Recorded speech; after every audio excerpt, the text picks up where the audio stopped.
This is an exclusive presentation from Federated Media. Unholstered. Here we go. Welcome back to Unholstered. Thanks for hanging out with us this weekend. My name is Kayla Blakesley, and I'm just one of your hosts here on Unholstered. Good morning, everyone. My name is Sophia Rosales-Scatina. I'm a captain with the Fort Wayne Police Department, and welcome back to the show. I see that you survived Election Day like the rest of us, Sophia. Yes. Glad you're here. It was a busy couple of days. For folks who are just tuning in for the first time, this show is all about telling and sharing the stories that don't always get told when it comes to law enforcement, not only here in Fort Wayne, but really all across the country. And today, Sophia, we've got a jam-packed show, actually. And spoiler alert, I'm not going to be here for all of it. I have to run out for a prior appointment that I had to book today, unfortunately. But the good news is my producer from Fort Wayne's Morning News, who produces the news program that I host on WOWO, Mondays through Fridays, he's going to step in the hot seat and be the, quote, average Joe. Josh, I don't know if you know this, but Sophia's the pro when it comes to law enforcement, and I'm the average Joe. But I'm excited about this. Josh is actually the son of a police officer. Yes. So this should be fun to kind of get his perspective on some things. But before I do step out, I wanted to bother you about something, Sophia. For folks who live around our neck of the woods, they know that we recently had a Democratic caucus to fill a vacancy that we had left by the passing of Fort Wayne Mayor Tom Henry. And I'm sure everyone knows by now that Sharon Tucker won that Democratic caucus, and she is now the new mayor of Fort Wayne. And I think the number one question that I've been asked recently by our Unholstered listeners is, what does the Fort Wayne Police Department think of Sharon Tucker? So many people are concerned that she's going to change some things and make some moves. So I wanted to ask you point blank, what do you guys think?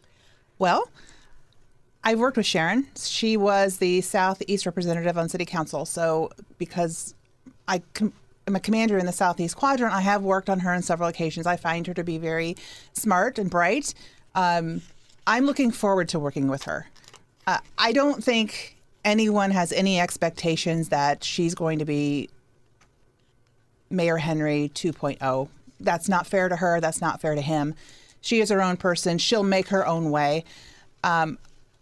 I say I'm willing to give anyone a chance, just as I would a new Republican mayor that came in. And I just want to dispel all the rumors that I've seen on social media everywhere. This is how the mayors are elected when there's an open seat. Yes, it's held by caucus. If you don't know that, you need to learn that before you spew. That's our state law here in Indiana. Yes, that you spew this rhetoric of this was underhanded and dirty. And no, this is how it's done. Mm-hmm. If you don't like it, you can petition the legislature to change that. But it would have been done the same way had it been. Side. Yes, exactly. Correct. I also had Sharon on my program on Fort Wayne's Morning News here in Northeast Indiana, and I straight up asked her about her working relationship with the Fort Wayne PD and whether or not, she planned to change out that police chief. He was just recently elected into the position. Yeah. As we know, that position is filled by said mayor. Same with the fire chief. And she said she had zero plans of doing that. She was very honest with me. She was very direct with me. We have it on tape, Sharon, just as a little friendly reminder, just in case.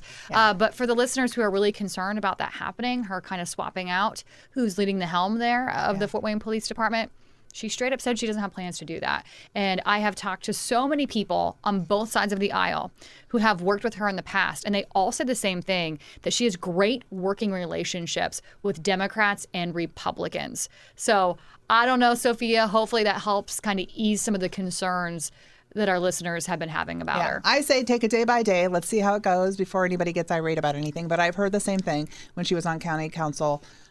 People liked working with her there as well on the Republican side. So I think it's a good thing. We'll see how it goes. And I will withhold judgment either way until we see what happens. Because you're a smart woman. So that was the hot topic number one. Hot topic number two is where Josh is going to come in because it's a story out of Whitley County. I feel like everyone is talking about this story. Josh is actually way more up to date on it than I have been, simply because, as I mentioned, he is the son of an officer. And so it's kind of really enthralled him as well, what's kind of went down in Whitley County. So what I'm going to do is step out. Josh, you ready for this? You got this, Sophia?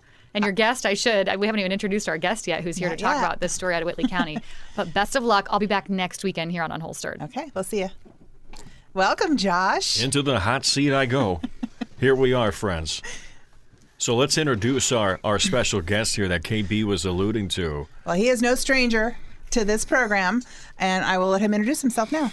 Well, thanks for having me back. This is Mitch McKinney, a Deputy Chief for Fort Wayne Police Department, Southeast Division. Glad to be here again on Unholstered. Well, it's good to have you. Good to have you. Now, it's good to be joined by some fellow blue blooders. As KBU was saying, I do come from a family of cops. So this is pretty exciting to get to hear you guys in the flesh.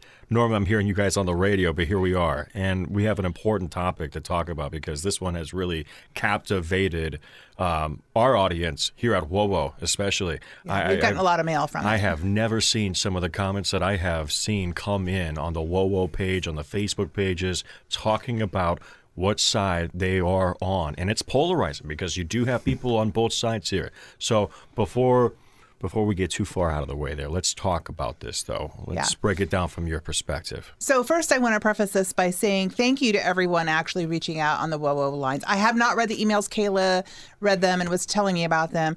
And a lot of people said, hey, I want to reserve judgment till I know more. I've only seen a snippet of the video, which is what I have explained on previous shows.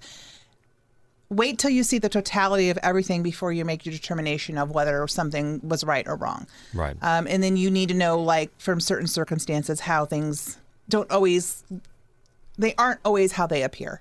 So I'm glad that people are taking that time to just take a pause and figure out, like, hey, what is really going on and what's the whole picture. So I just want to say that first. Thank you, Unholstered audience, for doing that. But I'm going to be honest on this one, and I have been crazy busy since this thing came out. And I know Kayla said, hey, we're going to do the show.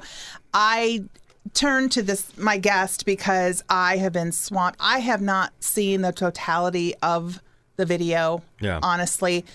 I have had work projects at home and work projects at work and just a lot of stuff going on. So I have not taken the time to do this. That's why I brought in the expert here. To talk about this situation, because I felt I wasn't informed enough to really give a good, complete picture either way. So he armed himself with information. I did not give her too much work. Don't let her feel that way. A lie. Well, the biggest thing that we have to say as law enforcement officers is that we weren't there. Right. We weren't with the officer. We weren't with the young lady who was driving. We weren't in the area. So as a use of force instructor, you have to take a full world view and look at everything as it comes to you, to study the video and to look. Because when I first saw it, and I teach that vehicle extraction technique, when I first saw it, I was like, that's one of the best extraction techniques I've seen. Right. From that camera angle, I would use that to say that's how someone should come out if you need to use that technique. So we use it for extractions if we know we've seen something inside the car. And again, these are facts that I have not seen from them at all. What did I see? What led me to believe I had to remove that person from something they could have access to? Yeah. And I needed to prone them out. That was a prone position. Down on the stomach, get the handcuffing, even the cuffing position, how he moved the arms and that. From my vantage point, again, it's the only one I've seen, is up to down. Looked great. But then when you match the action to the words off his body cam to reporting that they say they don't match. Right. And that's where you have people are like, well, do what the police say. I agree, because we're police officers. I'll give you a lawful order, but to extract somebody from a car, there has to be a lot going on. And, in what I've seen from my point of view, I haven't seen why he did that. A lot of people, I'm sure, if you know this video that we're talking about, the polarizing viewpoint comes from the gas station footage where it's looking at the car. The officer is at the door. He goes from having his elbow placed kind of like on the ledge of the window there to opening up the door and then unbuckling the young girl and taking her out. However, though, in the transcripts that we got from the body cam footage, you're absolutely right. It doesn't match the aggression that was met there, and it makes you wonder, okay, what are we missing here? What is the public missing from evaluating this situation? And the whole thing that's missing is really what was inside the vehicle, and from his own words, talking on his body cam. Yeah. And talking about, slamming her to the ground because she wouldn't do what I said. And it's one of those, if it's a verbal thing, I see people get upset and then, it gets them in their guts. Right. Is what we talk about a lot. They get emotional over the situation, and you got to stay really intellectual. If you don't have anything and I can see hands and it's not causing me harm, time's on my side. Right. There, and that's just me from my experience of 25 years. Time's on my side. If I can see your hands, I'm okay with you. It looked like it was inclement weather, so not rolling your window down all the way doesn't bother me. As long as I can get what I want from you and have the conversation I need to have with you on that traffic stop. Now, one thing, too, I think it's important to understand, and I think even for me here, is the body cam had cut off or malfunctioned in some way, correct? We didn't capture everything that was being said. Am I understanding that? Correct. I mean, there's a lot of unspoken, I would say, because missing we don't audio? know. Yes, completely missing audio. Mm-hmm. Yeah, for one way or the other. Either didn't turn on or something happened. I don't know. And that's where it takes you back. So kind of playing devil's advocate here, not sticking up for one side or the other, but it makes you almost at that point then, you do have to take what you're seeing in the footage as kind of what played out there. You can't worry about someone's previous actions or history, right? Are we just living in this moment here of this sample size to judge upon? And right. I think a lot of the audience too has taken past history here and compiled that with what they saw versus what's happened before and try to connect those missing links. Yeah, and what I will say too, and this is speaking just aside from the video aside, is I just want to make it clear that gender and age does not matter. Right. Our policies, when we do use of force policies, all this stuff, they're not gender exclusive for this or age exclusive for that. Right. Everyone is treated the same because I can be killed by a 10-year-old just as much as I can be killed by a 30-year-old. Right. So we don't ever take those into account. Now, where we do take into account is the amount of force used. So if I'm going up against someone like Mitch here, I'm going to have to, as a female, I don't know, I might have to pull my weapon here. Yeah. Because size-wise, strength-wise, he's going to overpower me very quickly. But if I am trying to do like a 10-year-old little boy, I would have a hard time, justifying my actions of lethal force on a 10-year-old unless I was met by some kind of lethal force. Now, Sophia, walk us through that because, not everyone gets to have the vantage point that you both do. But does that start when you're sizing up what you're up against, when you make the traffic stop, when you're pulling up or when you're getting out of the car? What determines your approach to walking up to the subject that's in the car, whether it has your hand on your holster or what, or if you're going to casually walk up? Is there something that you guys use that helps you gauge?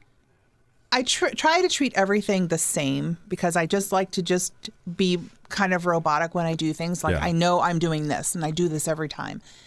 But I'm not going to lie and say there aren't situations. It depends on what you're stopping that car for. If I know it's a warrant that I'm stopping that for a felony level warrant or a misdemeanor warrant, it doesn't really matter on the warrant side because, man, some people just don't want to go back to jail, period. Right.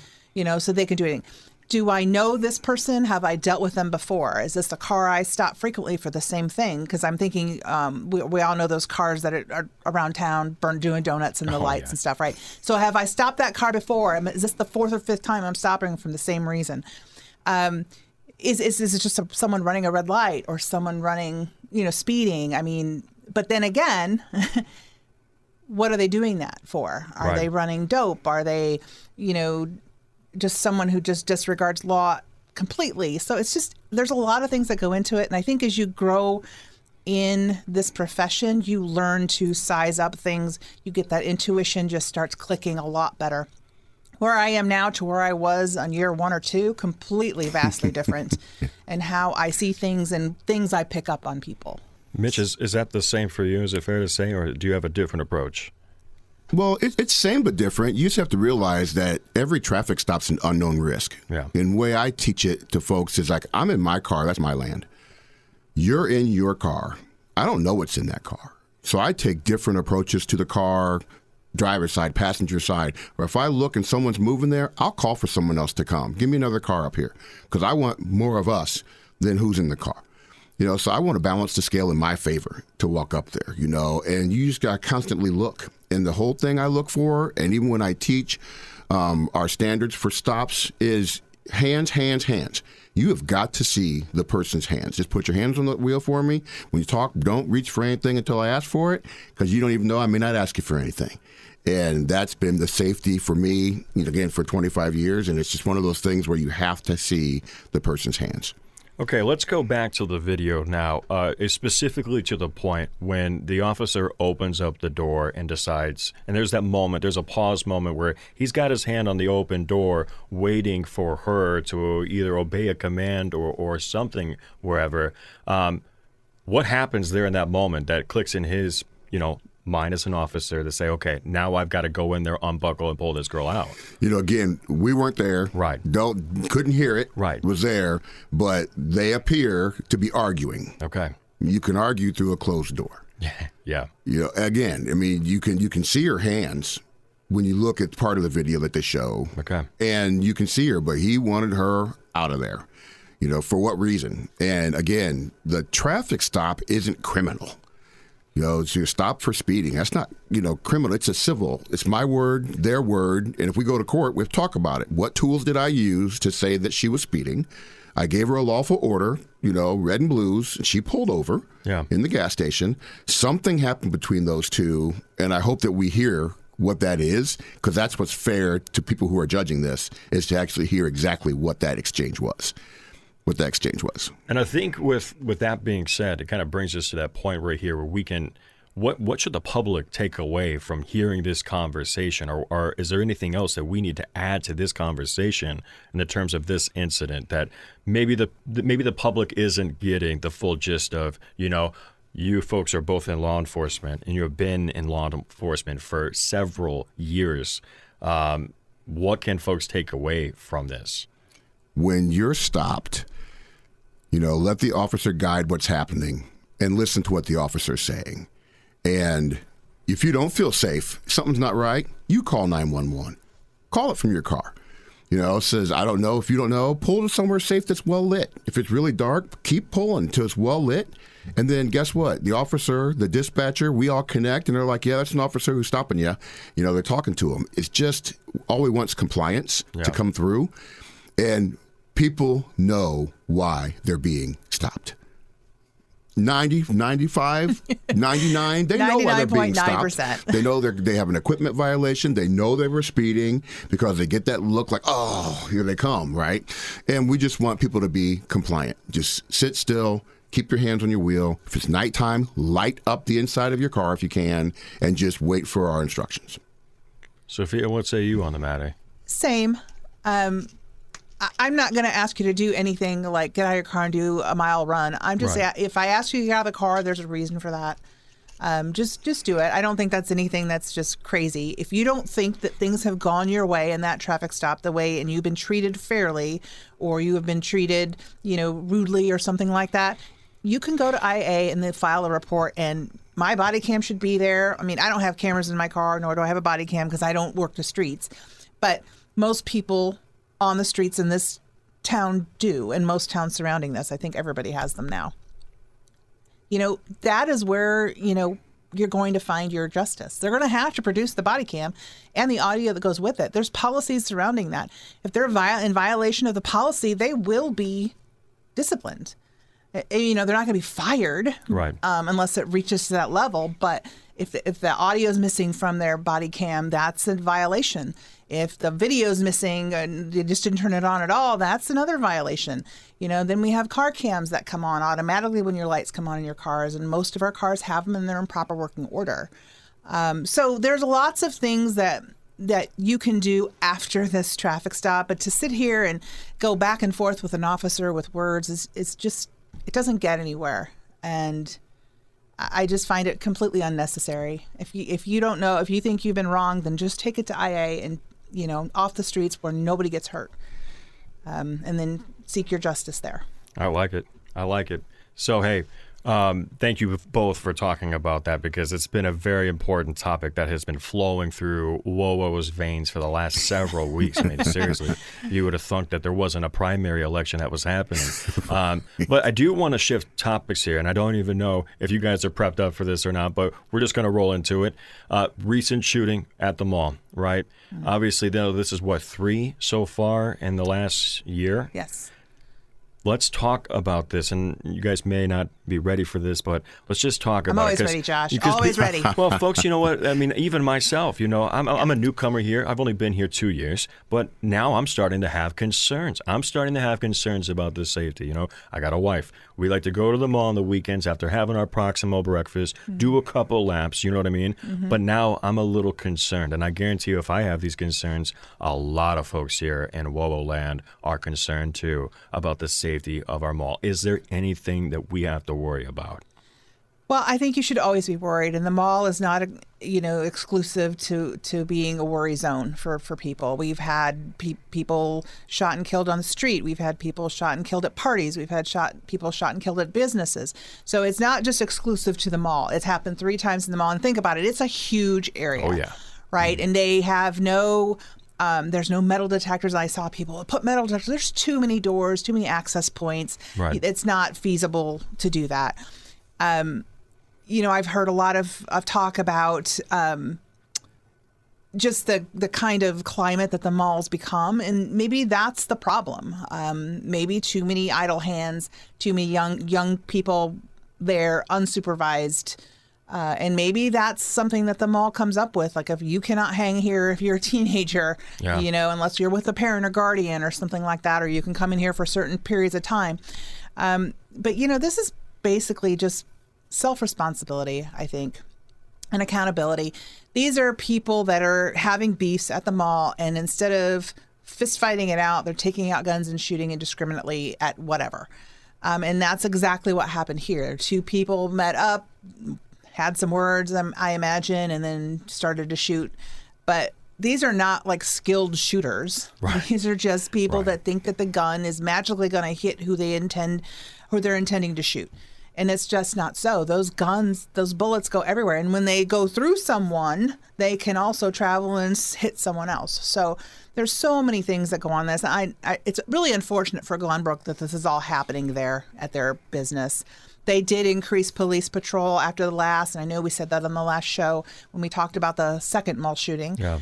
They have increased police presence there, but we can't be everywhere. People have to be accountable for themselves. Yeah, it's taxpayer dollars right at that point that are putting these officers, if you do. I mean, back in South Bend, where I just came from 2 years ago, we had a shooting incident where someone was shot and killed. And after that, the mall had to pay for police. But it came from the Mishawaka Police Department. And, of course, that costs money. They don't just show up there out of nowhere. So the mall did the same here. They pay for officers to be on premise and doing security as well as their security officers. So, there's a lot of things that, as we talked about youth violence and the culture of youth now, and just everything is gun, gun, gun, gun, gun, and there's no way to regulate emotions, and these kids are just boiling pots waiting to just explode. Yeah. And they're doing it at the wrong times. Well, let's do a service here to WOWO Land. Let's talk about it while we got some time here.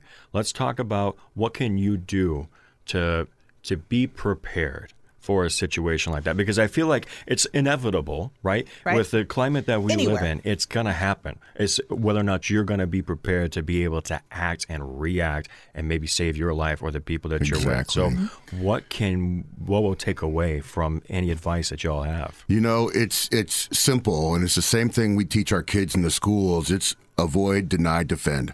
You get out. Just get yourself away, and we tell our folks a moving target is hard to hit. Get yourself away, get out, and if you can't move, you got to get yourself into a place where you can conceal yourself in darkness, get yourself out of the way until you can get yourself out. And then if you're stuck, it's time to fight. Don't let anybody take you. It's time to fight, and you pick up whatever you can, and you get yourself out of that situation, But like Sophia said, that mall is so huge, but people got to moving. They were moving and they were getting out of there. You lickety split, and that's just all you can. That's the best thing you can do is just get yourself out of that situation. Dads, moms having this conversation, with their kids or with whoever, their friends. Is it time now that when you walk into an establishment, say the mall, is it time now that you have to wrap your head around and start thinking as soon as you walk in there, what are my exit points. What if something happens? I mean, do we need to live in this world now where you are hypersensitive, where that has to live in your mind? You mean to live in cop world?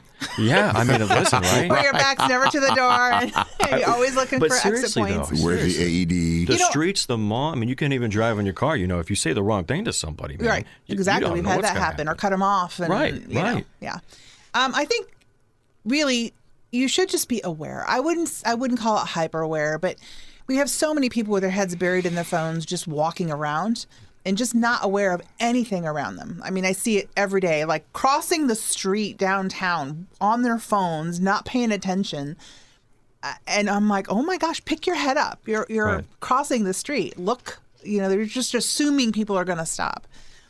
So just things like that. But I think just being aware of where you are, what your exit points are. The mall, you really don't know, because other than the main points, there are several other doors you can maneuver, and it's got a really intricate system there. But you don't know that because you don't see that. Right. So, yeah, but know where your exits are. If it were me, I would not allow my child to go there unaccompanied. At least for now. Maybe things as they simmer down and maybe they figure out what they're going to do security wise.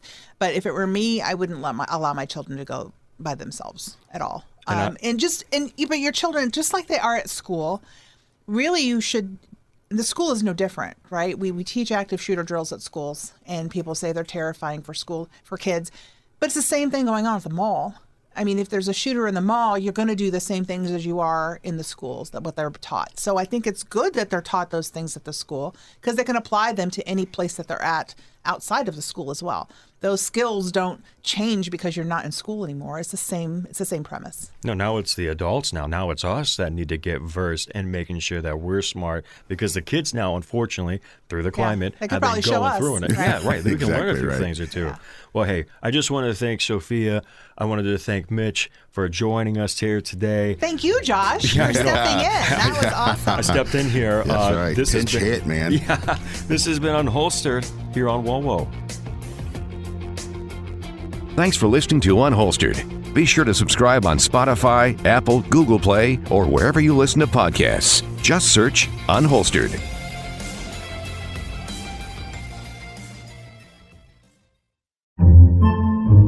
Podcasts by Federated Media.